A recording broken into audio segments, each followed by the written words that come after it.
Welcome to another episode of Wild and Exposed, your wildlife photography and outdoor adventure podcast. Today, your hosts are Michael Mauro and myself, Mark Raycroft, and our guest is Shawn James from my Self Reliance YouTube channel. We are filming on a mountainside in Alaska, in the outdoors. It is great. The backdrop is fantastic. If you're listening to this on an audio platform, go to the YouTube channel and check it out, and you can watch this podcast as we record it here in the wilderness today. Today's podcast resonates with me because I love coming to Alaska. I've been coming up here for 20 years and can remember each and every trip that I've done. And the first one was a tremendous eye-opener as far as the landscape, the wildlife, the climate. It's just spectacular, and the opportunities seem to be endless for wildlife photography and adventure here in this amazing landscape. This is Shawn's first time, and we had the privilege of showing him some of our favorite locations here in Alaska. And today's podcast, we're going to dive into that and hear what Shawn's first experience in Alaska has been like and some of his highlights that he wants to share with us on that as well. Welcome again to the show. Glad to be here. Yeah, second time. Second time on the show. Better scene, better scenery, better landscape. And it's super cool to meet you in person because you only get so much over Skype, right? Yeah, exactly. You know, you can get a flavor for who you are from your YouTube channel, but actually meeting you in person has been a blast. Yeah, same. It's so cool to be able to talk shop, to be able to talk wildlife, be able to talk, what you do. I'm so intrigued by it. So It's fun to watch you work and how you create your show, Oh, right? right. yeah. Yeah. You've been at it for years, so it's so successful that from our point of view, I mean, our YouTube channel is something that we're excited about launching and expanding. So it's great to have you along on the trip for that reason, too. Well, it's good. The feeling's mutual, and learning from each other is mutual because I'm learning a lot about wildlife photography and landscape and wildlife behavior, and just seeing how that different lifestyle works.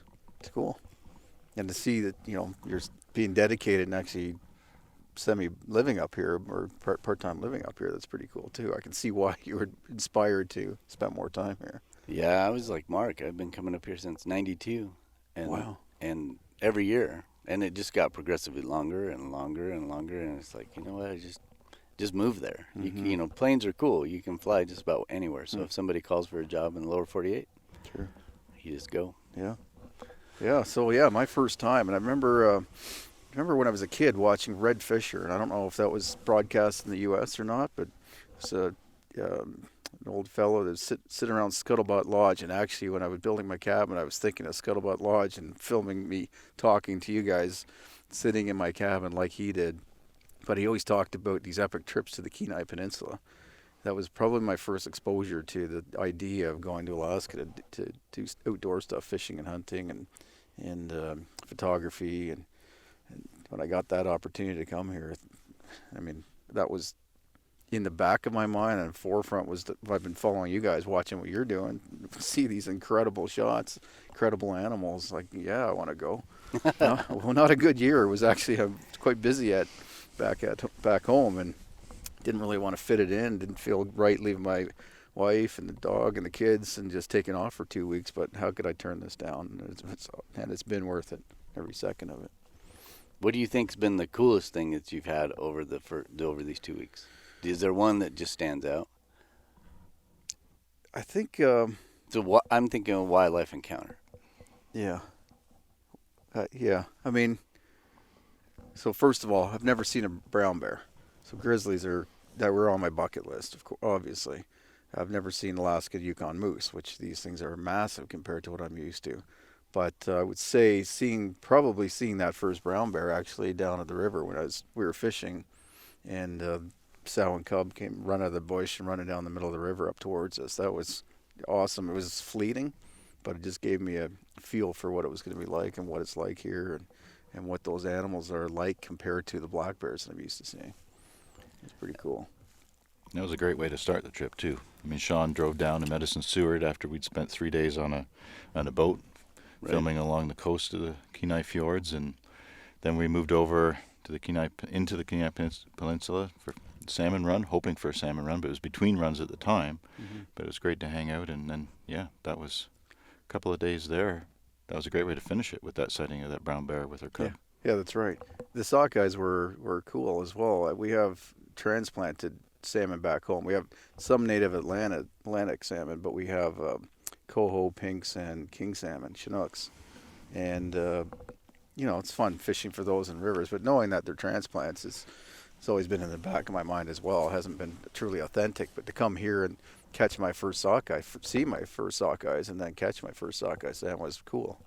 And it was a beautiful fish too. It was Picture perfect. Yeah, it really Brilliant was. red. So that was a great start to the trip for sure.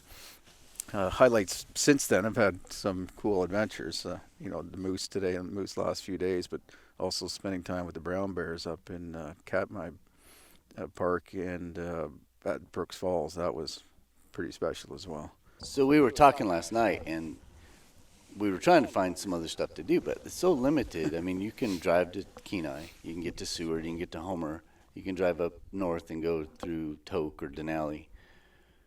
That's kind of it.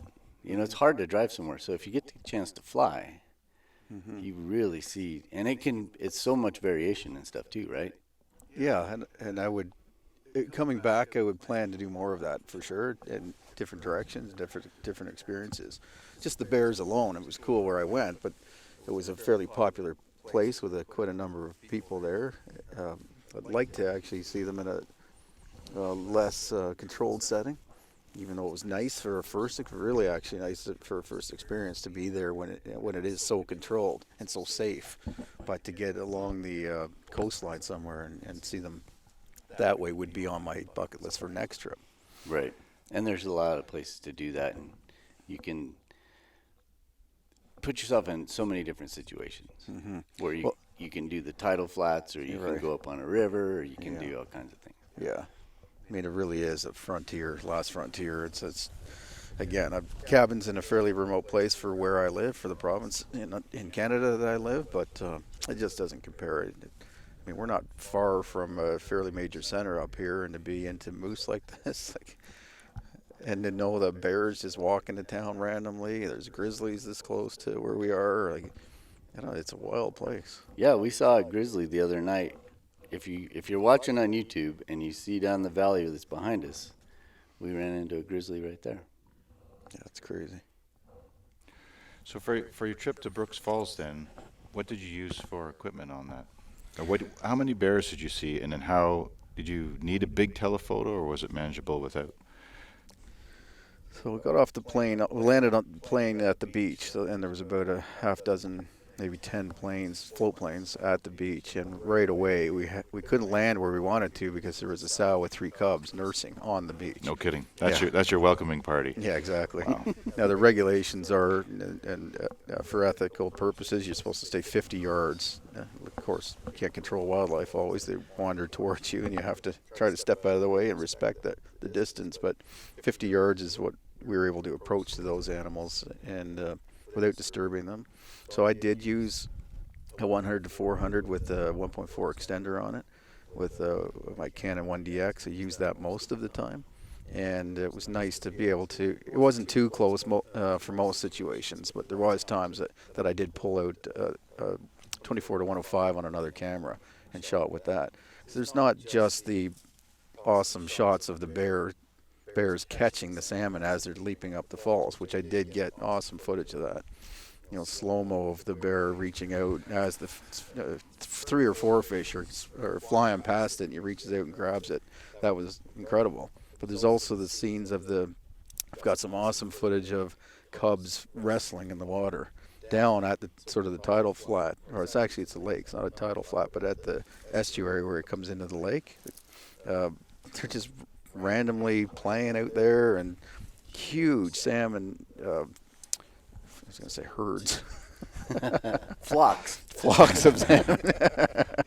And a bear would move, and the whole water was just roiling. It was just boiling of sockeye salmon all around these bears, and that was cool. So to have a wider angle lens to capture that whole scene was good too. And then they're just walking randomly past you. Sows with cubs, especially down below the falls, they didn't want the competition. The safety, they're keeping their cubs safe, so they're staying away from the males, which were big and aggressive and jockeying for position at the prime spots at the falls themselves. So it's great to have a variety of lens lengths.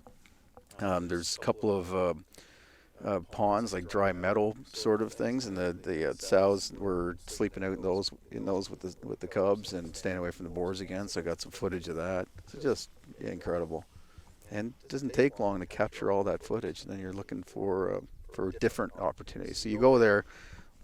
This is the way I operate. I go and I see something, see an animal even here, like a moose here. You just shoot, not looking for the best composition or exposure and lighting and all that. It's like, okay, I captured it. Now I'm going to get into the meat of it and do it properly.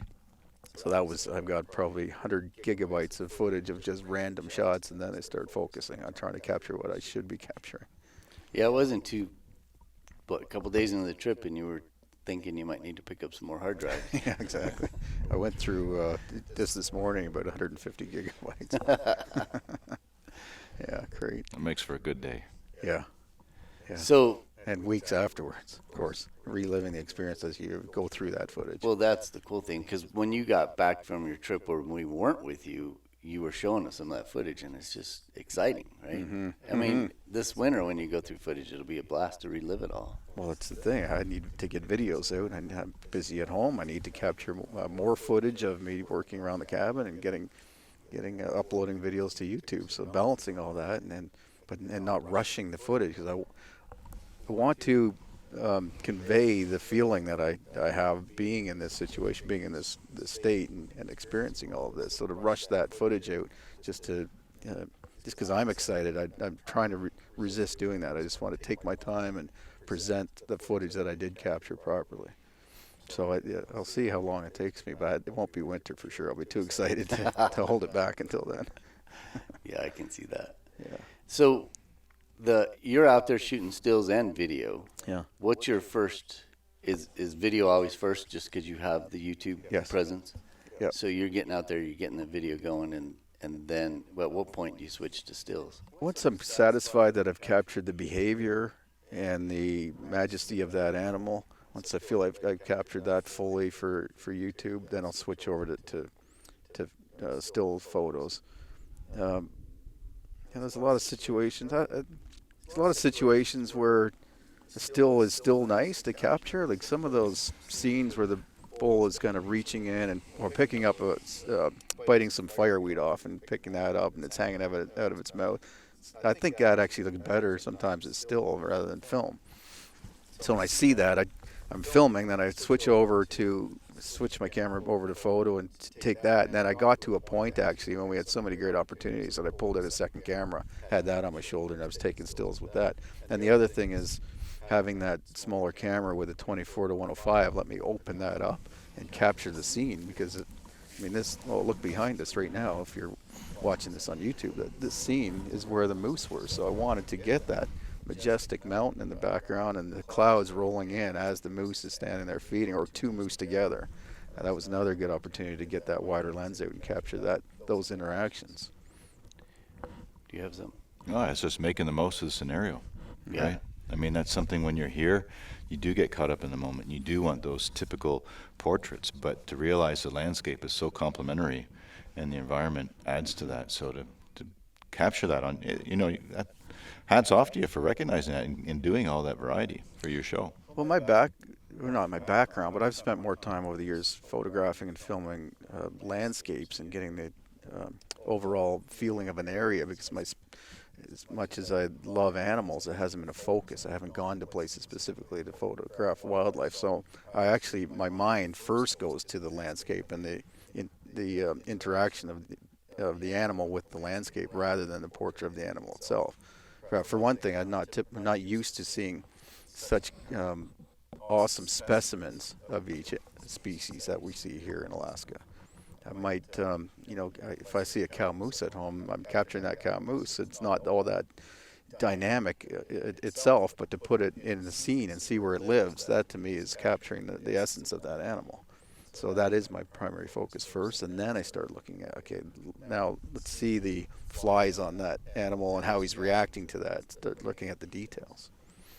That I'm seriously guilty of rolling out with the big lens, and it's just portrait, close up.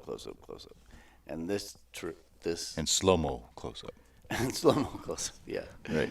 But I have been bringing just one lens with me to force me to, and using a wide angle, Oh, really? just to force myself, okay, let's quit doing that, because I never will do it. If I have a big lens, it's always going to be a big lens. Right. But I think I miss a ton of what you just explained. And I think it's so important. And if you can capture it properly, and if you've got the right exposure range, and it's pretty sweet. And it's a little harder to get. Like today, I mean, you got big white clouds, and then you got this other, we were talking about it the other day. Didn't you say something where, man, it's so hard to capture what your eyes can see. Yeah. I mean, look at the scale. Yeah, the scale of this. It's a panorama. I mean, you can capture it somewhat by panning with film, but you still don't get the majesty. So it is hard to capture for sure. And sometimes I like being able to pick an animal out and be able to. Another reason I don't use prime lenses, I'd like to focus on that animal and pan out, or opposite, focus in and see that scale, like to see the moose, because these moose are massive. But when you see them in the scale of the mountains, it's appropriate. Right. So you want to be able to capture both. The other thing along those lines of being dynamic and constantly thinking, I'm so impressed watching you, because you have the cameras you just mentioned, but you also have this GoPro that appears magically. Right. You'll be walking down the trail and here's the GoPro. I'm like, what? How did he get that out here in front of us? Just a little while ago, we were photographing moose. Oh, I know, right? And we're all, I don't know, what would you say, 50 yards away? Sure. Whatever it was. That's right. I mean, they were a About that. distance off, right? So we're all sitting there filming, and I didn't see you do it, but I didn't see him either. And then, oh, wow. the moose starts coming this way, so we're all backing up. But he had strategically put this GoPro on, what was it, a branch or something? Well, sometimes you get lucky. So what I had done, the moose was about 50 yards off. There was two within distance, filming distance, and one was feeding away from me. So I went and put the GoPro on a rock, and I was going to stand in the scene and do a talking scene. I was going to talk to that camera, and then I noticed the bull turn towards me. So I turned the camera to him instead of to me, and then I backed off and let him have a path to come through there. Sure enough, he walks within 5 yards of the camera. So I hope I can show you the footage of that. So I hope it turned out. We looked at it, but it looked spectacular. Well, the cool thing about a GoPro at 5 yards, it's doable, right? Because you got such a wide scope or a wide view that you might end up just having. You could also just have like his shoulder. Yeah, right. Who knows? I mean, it's going to be cool to watch. I suspect it's going to be good. Yeah, I think it's going to be pretty cool. And then probably get that whole mountainside behind him, right? Well, that's the thing. That's what I like about these action cameras. They have a wide perspective. I keep it on a linear setting typically. So it's a little less bubbly, but it's still fairly wide. But you get that low perspective as well. So the camera's down here and the moose is up here, right? So that's why I like using it a lot. I use it for fishing. I put it in the water. I had some great footage up at Twin Lakes where I'm catching grayling, which is another bucket list fish for me or experience. Caught some grayling and Arctic char, reeled them in right to the GoPro, right at sitting in the water. So perspective, it's something I never would do with the DSLR. Right. So how did that progress from when you started your YouTube channel? You're editing stuff together, right? And are you constantly thinking, oh, it'd been so cool if I'd had this, or it'd been so cool if is it been that learning since you started till now where you just know, okay, if I get this wide and this GoPro and this, did you start out like that, I guess is my question, or have you just evolved with it? I would say, I was sort of forced to use action cameras early because I spend a lot of time on the water, fishing and canoeing in particular. So on a canoe trip, and specifically this year, I had an incident. When on a canoe trip, you don't want to expose your expensive DSLR to water. So when I'm paddling across a lake and it's huge waves and fighting a fish or something, awesome scene, but I'm not going to have my DSLR out of a dry bag in that situation. So naturally, the GoPro is clipped to the thwart of the canoe, and I'm capturing that. I also like to, put it in the water as I'm paddling along to get that paddle slow-mo going through the lake or the waves crashing. So I used them early. But what I also learned after editing my own videos that you need to create a full story within a story. So a film or video is 100 maybe short stories. So me reaching over and picking this thing up is the story. If I just do this, or if I'm sitting like this and all of a sudden I've got this thing in my hand, well, how did it get into my hand? Well, that's very hard to capture with a DSLR. So you stick that GoPro down there. Maybe it's a DSLR and a tripod behind me. I reach for that thing. I've got 2 different perspectives. Now I can cut a second or 3 seconds out of from different cameras and mesh that all together to make a complete story. Right.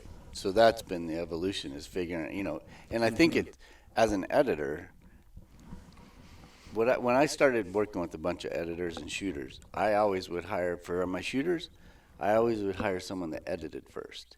Because if they had to deal with making a story without having the footage, they know right away, oh, I'm going to do it way better than this guy who shot this for me, because I know where it's easy to get the obvious stuff. It's those little things that really put the cherry on top. It makes it so much more watchable from an audience perspective, and you don't know why it's more watchable. You just enjoy that experience more, and that's typically what it is. Right. And I noticed on a lot of your videos, and people should go check out your channel, but the audio. You spend a lot of time with audio. It sounds like we haven't talked about this, but I think I would assume that you do. I do spend a lot of time on audio. That's one.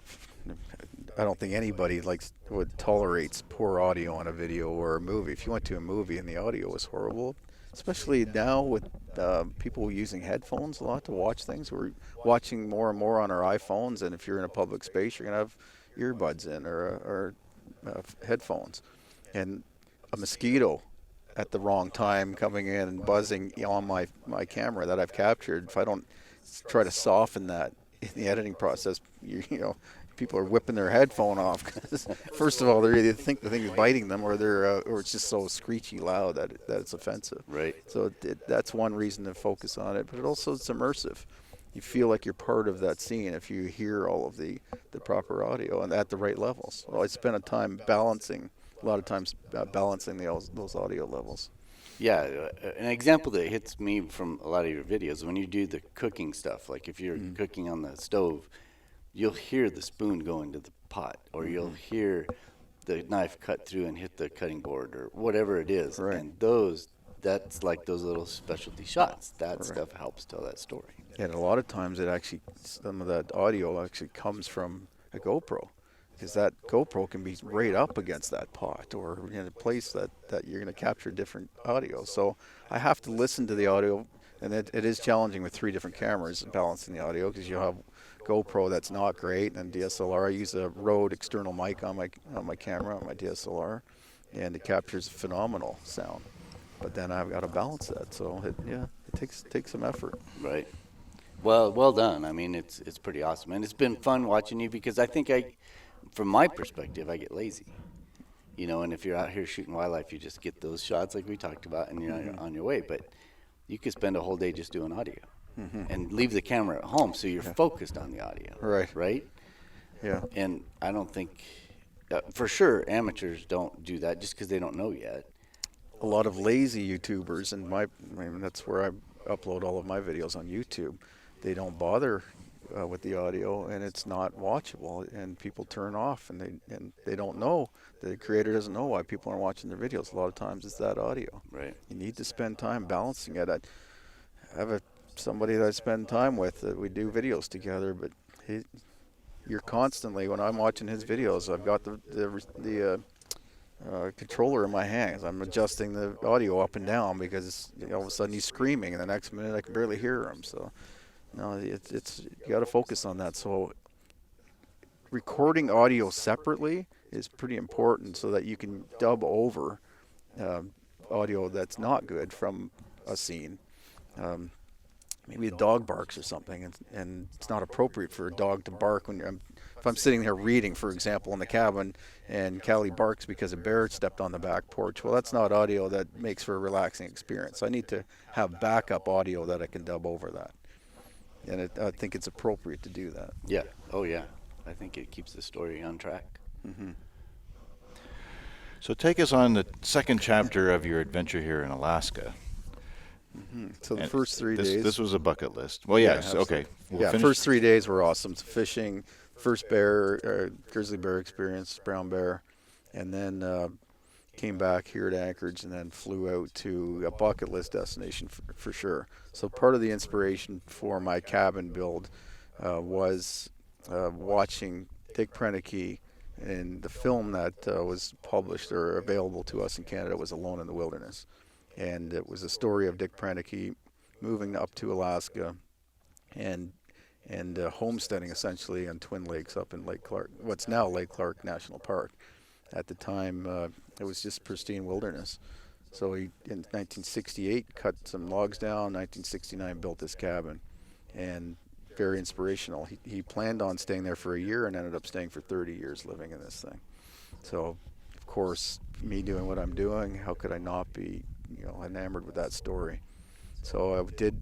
It was a future bucket list. Didn't think it was going to happen this quickly, but when you guys suggested I come out here, and oh, by the way, you might want to stop by here. That was a little carrot that was dropped, and I thought, oh, okay, maybe I should make this work, and talked to my wife about it, and she agreed. How could I turn that opportunity down? So I flew out there on several days ago for 4 days. Spent 2 nights camping. On the beach within sight of Dick Prenneke's cabin, and just had an awesome experience. It was just something to walk into that cabin, be alone in his cabin, right in the log book there on the table that he wrote all of his journals, with the journal sitting beside me. And it was just as if, watching those movies for the last 30 years about him doing that, and being able to sit in those chairs and experience that was just surreal. And then the camp on the beach where he fished where Hope Creek dumped into Twin Lakes. He fished there whenever he needed a meal of fish, and I camped right beside that creek. I went down, caught fish, and cooked them over the campfire. It's hard to explain the feeling. You had to have chills going up all the time, right? Right, yeah. It's just one thing after another because you're so familiar with it. Exactly. That's pretty cool. Yeah, and now I'm rereading the book, and I'm going to rewatch the movies, because now I can put everything in perspective. When he says I hiked up to Cowgill Bench and there was caribou there, or a grizzly bear, I've been up there now. I can feel that. I can envision exactly what he saw back then. It's incredible. I picked up that book about 15 years ago, and I think I read it in 2 days. Mm-hmm. I just barely set it down. The journals were so engaging, and his lifestyle there. And we'll put a link in our show notes for those that might be interested in finding a copy of this book for yourselves. It's still available and is definitely an iconic story here in Alaska. Mm-hmm. And we didn't go on that trip with you because you felt, and we agreed, it was important for you to experience that because of your channel and because of just what it meant to you. I think having you going by yourself was kind of cool. Yeah, absolutely. I didn't want to say to you guys straight out that I'd rather do it alone, but thank you for that, having that respect to allow me to do that without tagging along. As much as I love you guys, we would have been. So what you doing? What'd you see? What's that? How did he do that? Why are we in every video over in the background? Yeah, right. Where's Waldo? Well, a lot of people found my channel and have followed my story because they knew of the Dick Prenneke story first. They were searching for other cabin things after watching Dick Prenneke and Alone in the Wilderness, and stumbled across my content. So a lot of my audience knows as much about him as they now know about me. Right. So it feels like sort of a community thing, a community experience. How cool would it be for you to go back 50 years and do, because we all living in modern times. You're using YouTube. You have to have internet. You have to have some of the things that we have. Obviously, he didn't have anything like that out there, right? Would you trade everything today to go back and do that, live like that back then 50 years ago? I don't think so, for a couple of reasons. One is that, if you're young, first of all, you think 1969 or 1970 is eons ago, centuries. But not much has actually changed from that period to now. Dick Prenneke was, you can almost call him the original YouTuber. He was capturing all of it on film. There's I couldn't even venture a guess at how many people actually have homesteaded in Alaska and have built cabins, and they're still living that lifestyle. They don't document it. Dick Prenneke went out there specifically for the purpose of making an attempt to live that life, but also to capture it and share it with the world. So he would film. He would go back to Iowa, film in the summer, go back to Iowa the first several winters, and present that material to an audience, a paying audience. And then eventually was hired by the Park Service to document everything he saw up there and continue to film and photograph wildlife and the ecology of the region, the landscape, the climate, and keep track of all of those things for the benefit of all of us. So he shared that. And I'm basically doing the same thing. So I know if he was to fast forward 50 years and live in our time, he would be doing exactly what I'm doing, I feel. And probably be doing backflips because he'd be shooting in 4K. Exactly. Because you look at some of that footage of him shooting, and it's Yeah. this old, Bolex. Yeah. I mean, his telephoto lens looks like a cigar. I mean, it's just, he got some cool stuff for the time, and for what he was getting was probably, he'd probably come back. I didn't realize that he would do shows when he went back home. Really? Yeah, that's how he planned on funding. Like, he was retired, and you know, people ask me, and apparently they also asked him that people would write to him instead of sending an email, of course. So he spent a lot of time at the cabin responding to letters. He would maybe send 50 letters back on the planes that would come in and deliver his supplies each week or every couple of weeks. So young guys ask, well, how do I do that? I want to get out, bow out of society now at 21 or 23, which I tried at 21 briefly too. And his response to them was, don't. You need to go live life. You need to experience it. And maybe then get disenchanted and want to bow out of society. But still, you need to contribute to it first. And now, and then later in your life, decide to do something like what he's done and what I'm doing now. That's interesting. I would have assumed, because I think about it all the time. It's, wow, what was this place like 50 years ago? I would trade it in a heartbeat, but maybe not. Yeah, I would say, first of all, in Alaska, a lot of it still is the same. In Twin Lakes, I would say, hasn't changed much. I went up there a little bit fearful that I would not be able to catch enough fish for meals. Well, I caught maybe a dozen grayling and half a dozen or more char, and had no problem catching those. And I would imagine, well, I've read his journals and his book, and there was lots of times he didn't catch any fish. I think it's probably almost identical in the amount of wildlife that's there, the amount of fish that's in the lakes, the cleanliness of that lake. So not much has changed, except we have more modern gear and better, safer flights and so on. So, yeah, I don't think I'd bother going back in time. I think a lot of Alaska is still very wild that way, and it would feel the No same, roads. right? It's float plane access, beach landing access. It still feels that way to me. That's one of the reasons I'm drawn to continue to return up here. Well, and even a lot of the planes that take you to these locations are the same planes that were flying back then, right? Yeah, in fact, I stayed at the lodge. Right. Yeah. That where he stayed when he was not in Twin Lakes. He would come out and do some work around the farm lodge. That's the lodge that they stayed at. And I was flown in and out of Twin Lakes by the same family of pilots and the same planes that were used to fly Dick Prentick in and out. So that was part of the experience too. It was not much has changed. It's been 40, 50 years, but really not much has changed, and it felt that way to me. Right. It's timeless. It really was a timeless experience. And you were fortunate with weather. I think that's something with only having the number of days you had to camp there. There was, we were watching the forecasts, and as much as it's impossible to truly predict in the mountains along the coastline, but you had good fortune for that, for your storytelling and video recording. Yeah, I got socked in with rain, overcast skies like this, but with rain for maybe 2 or 3 hours and one afternoon. But the skies were dramatic the rest of the time. So and it was showering on and off, but it just added to it. I wouldn't want a bluebird sky in a place like that. So it was awesome. Saw a couple of bears. Caught the fish, got to spend time in the cabin alone, filmed and photographed literally every square inch of the place. And I'll be going back and implementing some of what I learned from seeing what he did in my cabin and future buildings. Well, and like you said earlier, I mean, you go back and read the book now, you can pinpoint something that you may not have understood reading it before. Now you're like, oh, I saw that, or whatever, you experience that, whatever, it's like going up to the ridge. Right, yeah.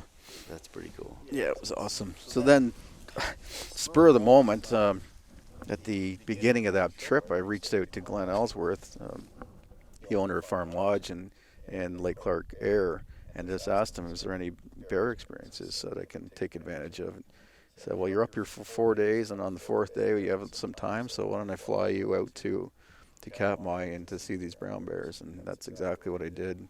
So that was part of the experience too, and I got to spend time with the pilot, talking, who's part of the family, talking about history of the place and then also the current experience. So I couldn't, it just couldn't have been better.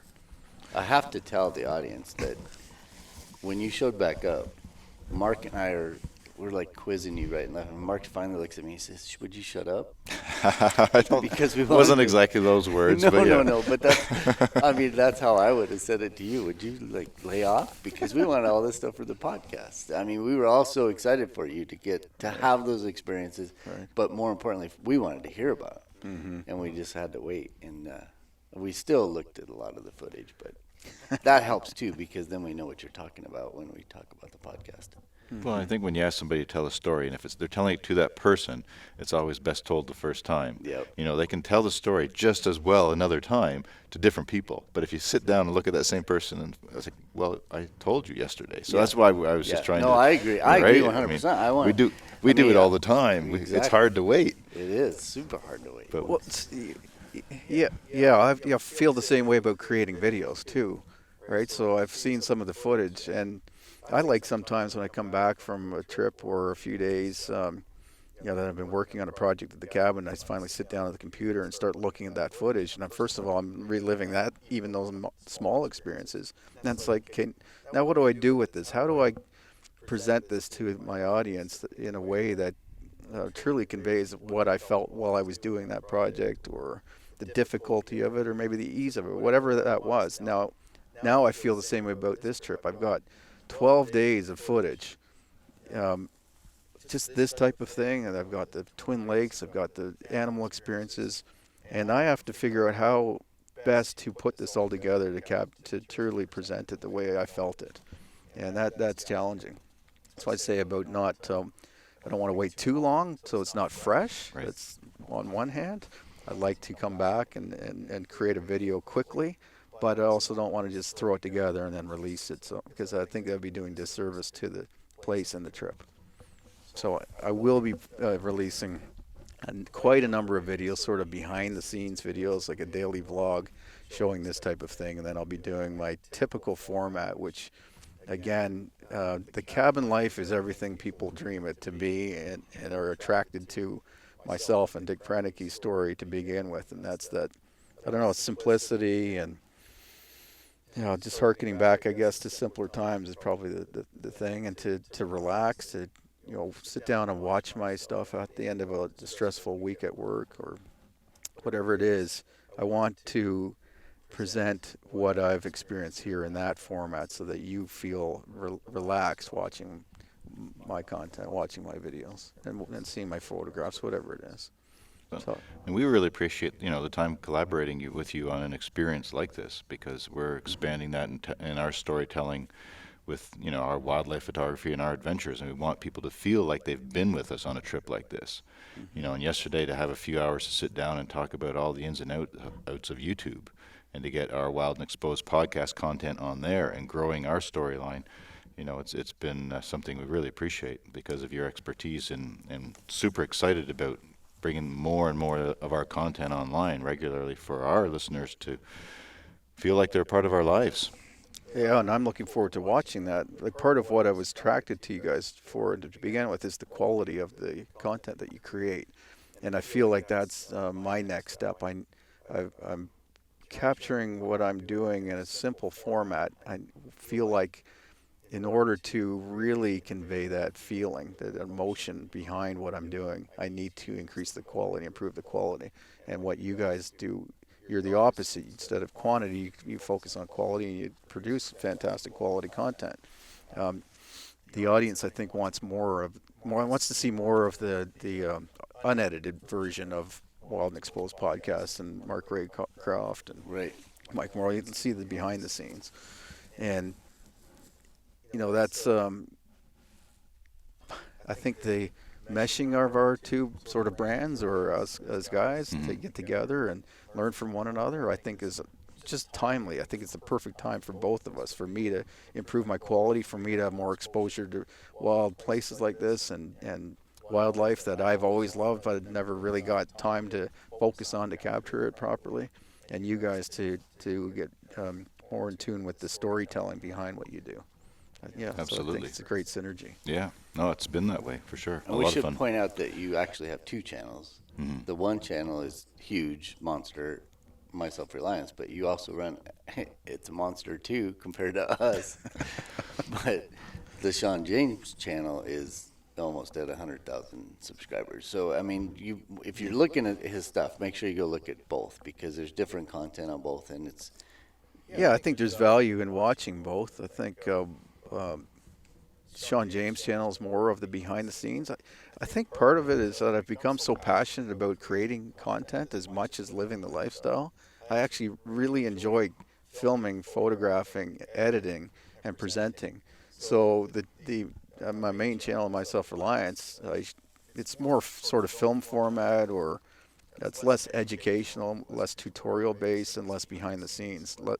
A slightly more edited version. Where Shawn James, I literally go out and just film me driving into town to get groceries, which people are interested in from the cabin. How do you get this food here? How do you get building materials? So to show that kind of stuff on that channel makes sense, and it means that I get to go and continue filming on those days that it's not so peaceful or educational or whatever. It's just me filming, and then I get to edit that. So I'm really living my life twice, everything, by having the two channels. I go out and I do the thing, and I get to edit it, or film it, edit it, and share it with somebody, so I'm reliving it again. That's pretty cool. We have one life to live, right? To live it fully.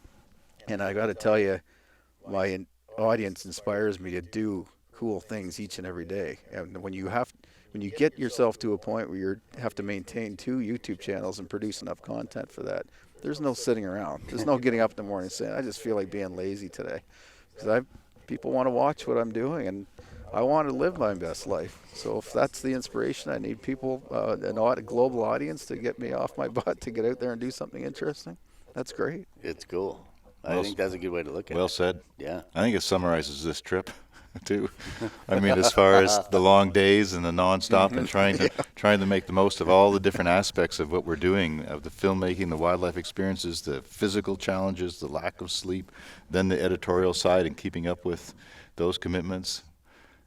I was going to say that earlier, because when you first got here that first morning, I don't remember what we were doing. I think that was the day we were traveling to another spot. Mm-hmm. And I woke up at like 7 or something. It was a late day for us, right?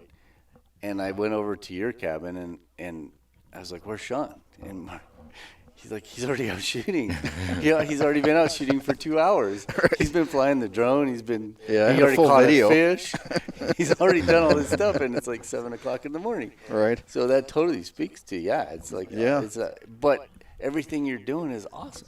It's fun, right? It's not like exactly. It's not like you have to go push papers through a printer or do something that is this mundane task. It's cool stuff. I mean, who gets to fly a drone over a harbor, right? Yeah.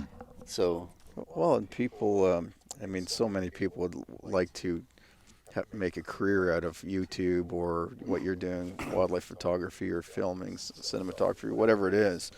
If you're not that passionate about it, that you get up at 5 o'clock in the morning after being on the road and flights for the previous 23 hours, then you're probably not going to be able to make a career of it. It's nice to have a hobby and maybe make a little extra money doing that thing. But if you want to be successful at anything, you have to be doing things that other people aren't willing to do. And that means getting up at 5 o'clock in the morning and filming a video by 7, maybe editing it that same day and releasing it. You look at some of the big YouTubers or people that are big on any social media platform, and they put out daily content. They're filming and editing and releasing it the same day, and every single day. Mm-hmm. They're the biggest guys on YouTube. That's commitment. You can't do that if it's part-time. No.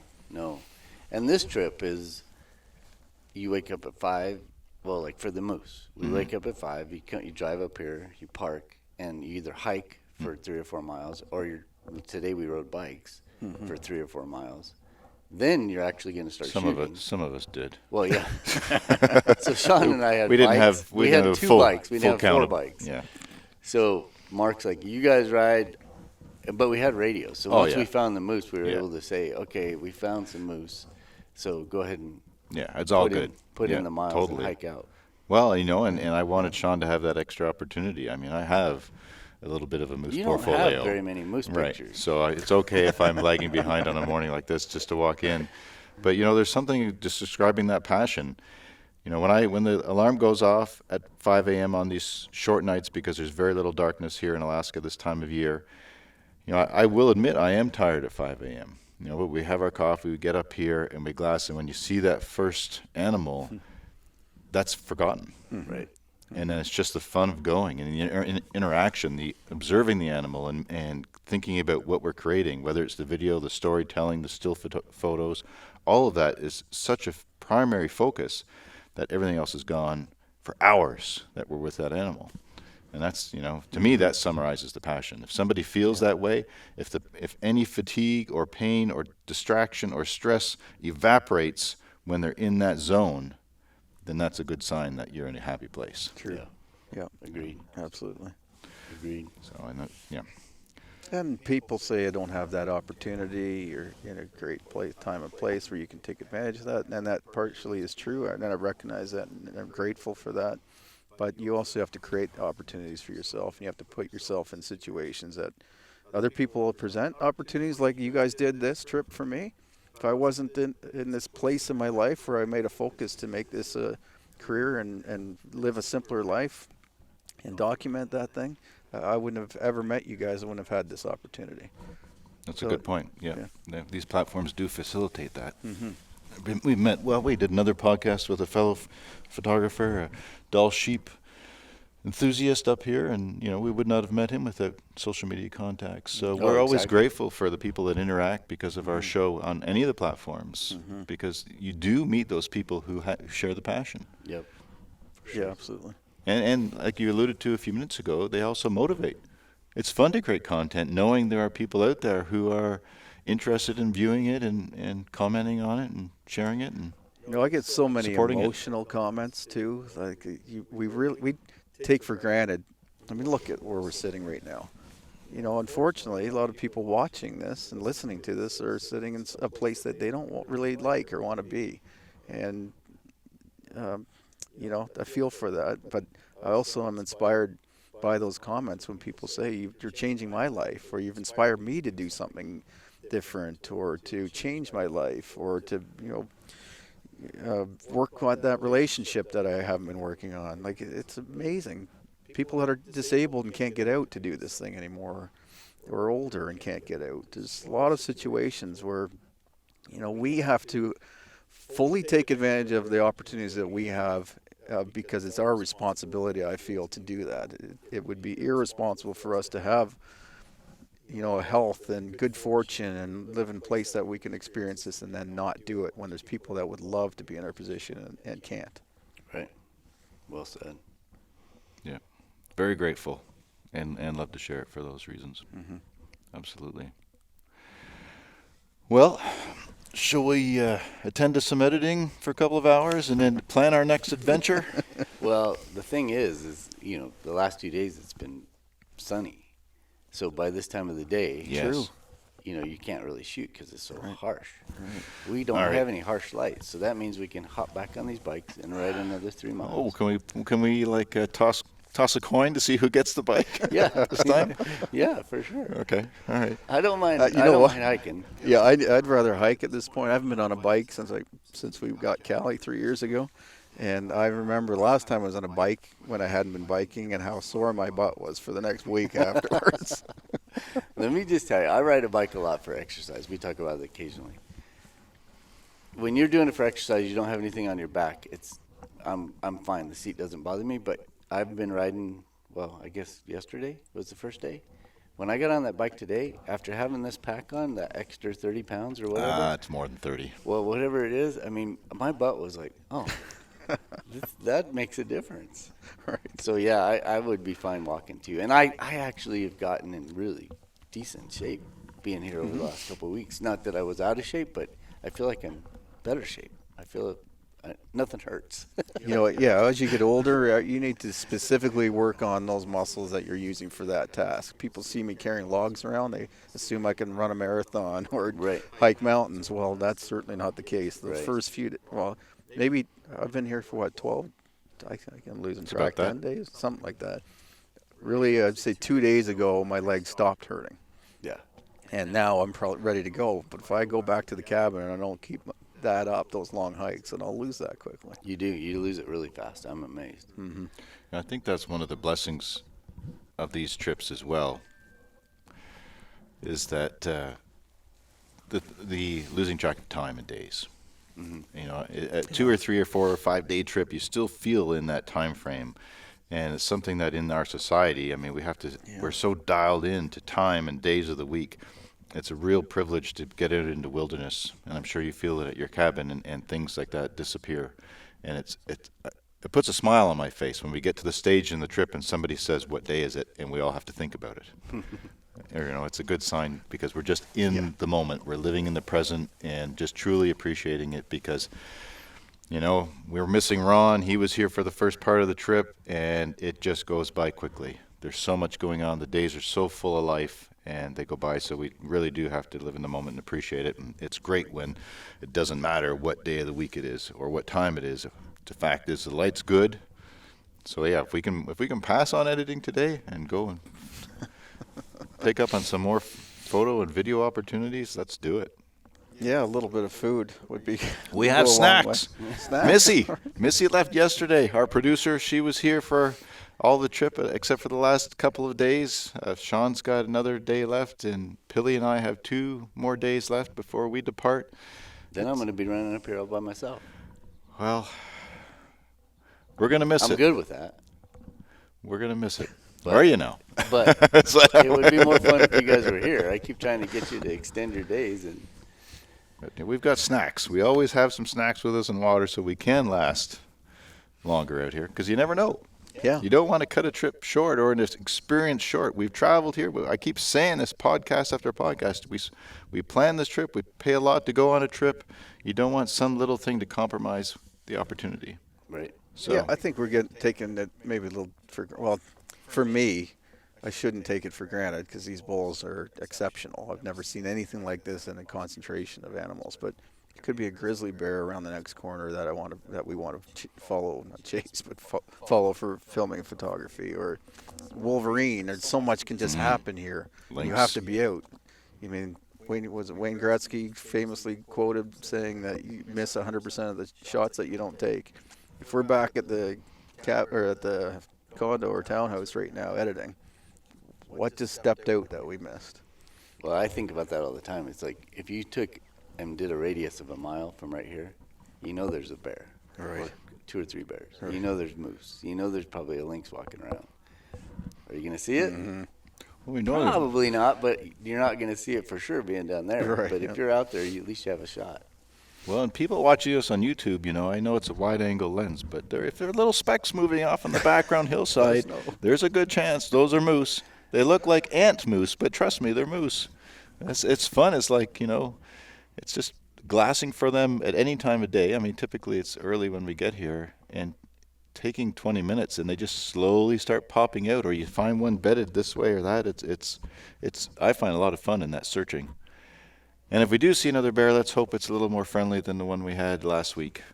I mean, it was a beautiful big bear. It was in this valley, and it wasn't unfriendly, but it was a little nervous with us because it couldn't smell us. And there's a good story on a previous podcast about that as well. So And it was a good-sized bear, wasn't it? beautiful bear, yeah, beautiful grizzly, and everything was fine. It turned out absolutely Well, and fine. I talked to a another local photographer this morning, and I was asking about, you know, because I've only been in here for a couple of years. And I've seen bears like way off on the ridge, and it's no big deal, right? But when you're within 100 yards, Right. you know, you really want to know the temperament of these bears. You go to Kodiak or Katmai, you know you're in a safe zone. Out here, you don't know. I mean, are these bears habituated, or are will they look at us as a threat? You know, and what he said was, you know, they're good bears. I mean, for the most part, you're not going to have a problem. Well, more than the most part. You're not going to have a problem. Just do what you're supposed to do, and just do, don't be trying to run them down and trying to get a shot. Just let them be who they are, and you'll be fine. Well, they're all different personalities, and you have to respect their space. I mean, one thing about just how enormous this wilderness area is that we're in, you will have the resident bears, and they may be used to seeing people mountain biking or hiking, but you will also have those bears that have come in from 10 miles away just on a walkabout and may not be as exposed to people and therefore behave a little differently. So you have to just be cautious of that. And I asked him about that too, just on the behavior thing. Is he said moose get predated on in here every year. So he said there's always bears coming through, because the bears that have been successful hunting in here, they will keep coming back. And if they can find a moose that's hurt, or if they can find a young moose that's a possible chance. I mean, I don't think any of these mature bulls that are walking around here would ever succumb to a bear. They're just too healthy, and they're just going to be able to move on, right? But if they did come through here and find a hurt moose or an old bull or something, you never know. Yeah. Well, come fall, I mean, through the rut and post-rut, it's the bulls that seem to get preyed on most because of injuries, even pulled muscles. They can pull the muscle in the shoulder, they just can't run as fast. Sure. And, a podcast that we did last summer with Alaska's, retired but longest-standing moose researcher, he pointed that out, that the bulls, through where all of his years of study in autumn, are the ones predated upon most frequently, and whether it's due to injury or just that testosterone and confidence, or whether there's a variety of conditions that exhaustion. Well, that's part of it as winter sets in too. Well, and right after the rut, I mean, they're so they don't spend a lot of time eating. Yeah. They do eat, but I mean, they're more interested in other things. So for weeks, Yellowstone is a good example of that too. You see that one year I spent a lot of time in Yellowstone in the fall after the rut, and I kept seeing these just antlers out there in the dead bull elk, and it was the wolves bringing down these worn out bulls. So they learn. Yeah, these predators are smart. Well, my point is that's probably some of these bears cruising through, hoping that on the off chance. Definitely. And there's plenty of feed for everybody. I mean, those bears will eat the grass and the vegetation just as like the moose, so they don't need that, but they want that if they can get it. All right. Alrighty then. Well, I hope that you've enjoyed Shawn's stories about his first trip to Alaska and the different chapters of this trip, the different places he's traveled to, as well as hearing his insights into his super popular YouTube channel and how he creates the content for that. It's been a great experience for us. The action camera placement, it's something to think about. As far as storytelling, to have one at your hip, in your pocket, in your jacket, and be recording on these trips to share with friends or family, or developing content for your own storytelling. Very useful tools nowadays. So thanks, Shawn, for sitting down, putting up with this vista for an hour and a half, giving the legs a rest before we head out and look for something else. Well, thanks for inviting me to your podcast, but also obviously on this trip. It was, it's been fun. Forever grateful. Awesome. If you could just real quickly just throw out your channels one more time and maybe your Instagram. Yeah, so on everything, every platform, Instagram, Twitter, Facebook, you can find me under My Self Reliance, or on YouTube, My Self Reliance, or Shawn James, 2 separate channels. Similar content, you're going to hopefully enjoy both. Shorter videos on Shawn James, longer videos. And if you want to set aside 45 minutes, actually set aside hours and hours, because I have over 300 videos. Average length is over 30 minutes. A little bit unique on YouTube that I do longer form videos so that you can just immerse yourself in the experience and enjoy it. So that's where you can find them. Right on. And that's where we discovered Shawn James. And you can see more of our content on YouTube as well. We just put up a podcast yesterday. And this one, we were going to have this up as well because of this landscape. So that you can watch us as we record these podcasts, as well as listening to us on any of the podcast platforms. And no matter which platform you're listening to us on, please take the time to hit that follow and subscribe button, to give us a positive review, a 5-star rating, or a thumbs up, as those help us to do what we love to do and to bring you this podcast on a regular basis. You can also find more of our team's content on Instagram, Facebook, YouTube, and of course on our website at wildandexposed.com, where you can see today's show notes as well. I'd like to take a moment and give a special thank you to our hardworking and talented producer, Missy McKenzie, for all that she does behind the scenes to bring this podcast to you on a regular basis. Until next time, you've been listening to Wild and Exposed Podcast. Thanks for tuning in.